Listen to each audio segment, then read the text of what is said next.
between you and that goal can also be demoralizing and overwhelming. Now, I think the way you deal with that is you can make a lot of progress incrementally.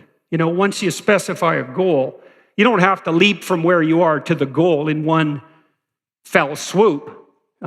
If you could, you probably didn't set a difficult enough goal.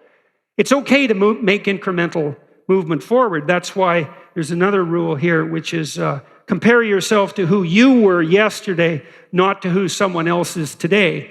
If you get the comparison right, you can say, well, here's where I'm headed and it's worth going to. You have to ask yourself that. Is there a place I could head to that would be worth getting to? And that's a question, right? It's a question like you might ask your wife. It's like, okay, if I could give you what you wanted, it's a good thing to ask during an argument, by the way. Really, it has to be an honest question. It's like, you're arguing with me. I don't know who's right. Neither of us, because we're both clueless and confused. It's like, if you could have what you wanted in this moment, and I could deliver it, what would it be? The general answer to that is something like, if you loved me, you'd know, which is not a helpful...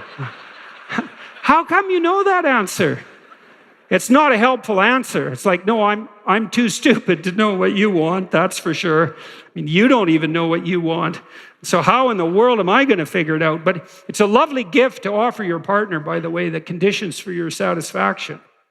But then you have to allow yourself to know what they are, and you have to be acting in your own best interest, and then that exposes you to all these potential calamities that we just described, and that's a big risk, but it's not nearly as big a risk as never getting what you want and need, and that is definitely the alternative.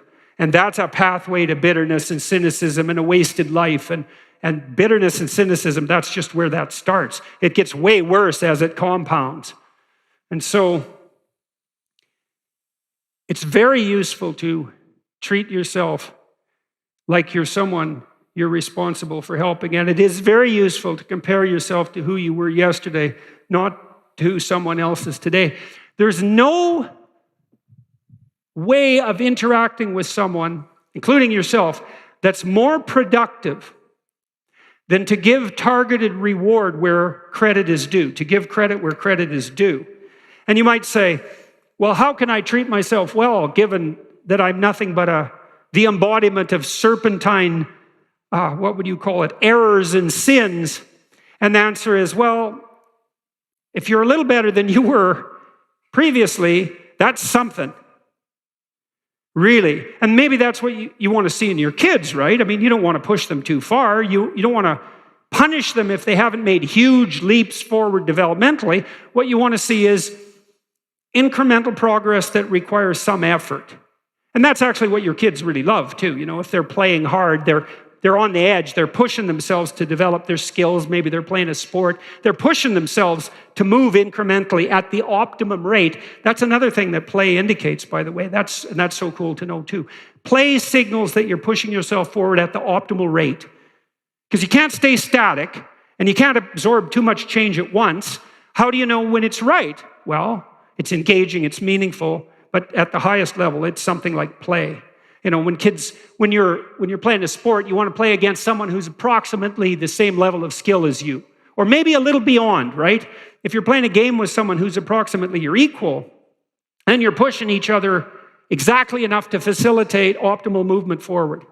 And that's actually a very good conceptual scheme for apprehending the nature of a marriage. So I found out from Ben Shapiro, interestingly enough, that there's a translation in the King James Bible of God's description of Eve before he makes her. It says, the King James Version says that God says he's going to make Adam a helpmeet. And that's an archaic word, right? No, you don't call your wife your helpmeet generally, or you're going to get a slap probably if you do. But my point is, it's an archaic term. The biblical language means something like beneficial adversary. And that's very nice, It's very nice because a beneficial adversary would be someone that you're pushing against and that's pushing against you exactly the right amount. And there's this phenomenon that's known neurologically called opponent processing.